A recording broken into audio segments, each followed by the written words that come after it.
Does an elephant have civil rights? To find out, you have to read Nonhuman Rights Project versus Breheny. But it's 109 pages. Don't have time for that? I've got you covered. This is TLDR, Too Long Didn't Read, Court of Appeals cases in 5 minutes or less. This is going to be a challenge. It's a complicated case. I'm going to try my best. This is the episode on Nonhuman Rights Project versus Breheny, found at 2022 New York Slip Opinion 03859. Published by the Court of Appeals on June 14th of 2022. It's a civil case.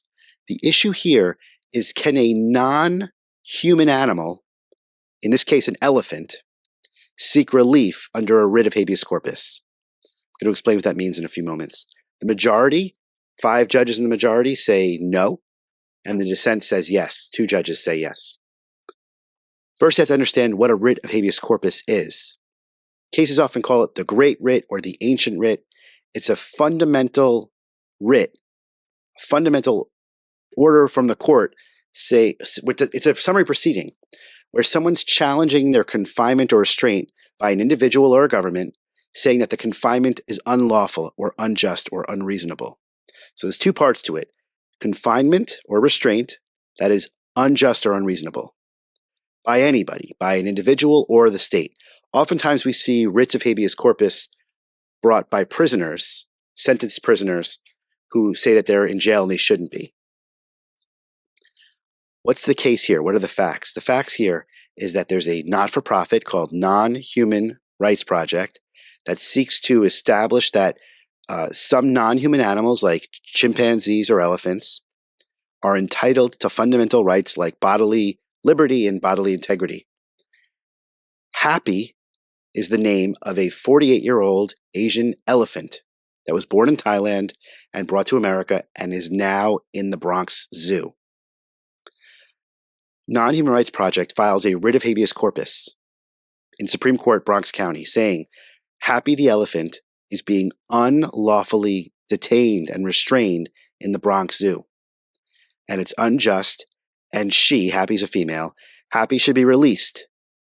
Not into the wild, not into Southern Parkway, not into Pelham Bay, not into the South Bronx or Fordham University, but that Happy should be transferred to a 2,300-acre animal sanctuary in California instead of the 1-acre piece of land that Happy's on in the Bronx Zoo.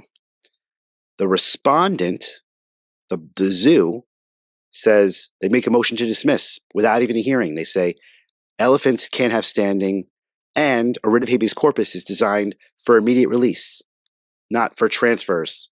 And the Supreme Court in the Bronx says, I'm bound to what the precedent is, and as far as I understand, elephants are not people, and only people are protected by the writ of habeas corpus, and writs are for immediate release, not for transfer.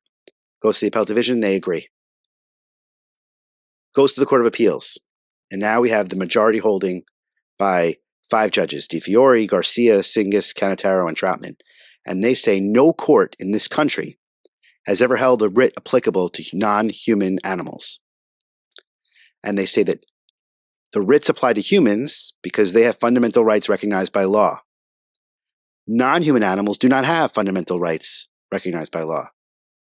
They also agree that writs are for immediate release, and they go through a third argument that about a parade of horribles, that if we recognize fundamental rights in animals, then the whole society will fall apart, in that property rights, agriculture, medical research, military and police forces, zoos, pet owners, this will all be unsettled.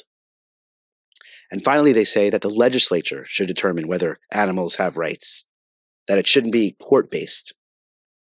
And they affirm the trial court and the appellate division's holding that Happy the elephant cannot seek a writ of habeas corpus. That's the holding. That is the holding in this case. But I also want to talk about the dissent, which I think is very powerful, important. It's like an ode to what it means to be a lawyer.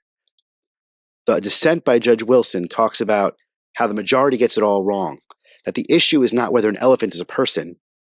The issue is whether non-human animals, in this particular case, this particular elephant, is deserving of fundamental rights.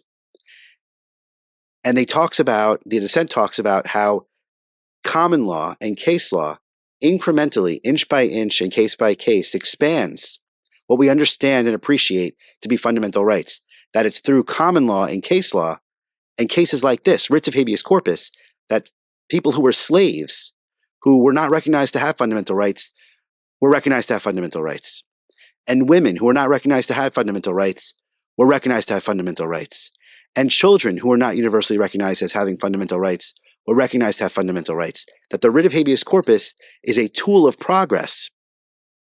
And that to say that only humans have fundamental rights because law recognizes humans as having fundamental rights is circular.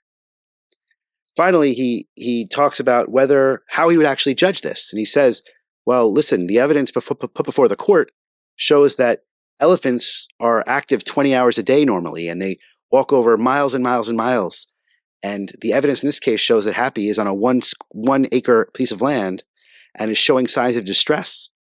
And he's not getting to the merits. He doesn't say that Happy should be transferred, but he says Happy should get a hearing.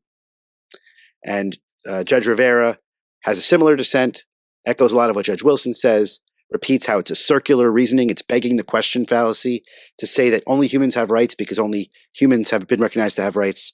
I would recommend anyone read that dissent by Judge Wilson. But once again, let me just remind you, the holding is writs of habeas corpus are for human beings and for immediate release. Too long didn't read, 5 minutes or less. Have a good day. If you like what you just saw and want to see more just like it, please hit like or subscribe to let me know.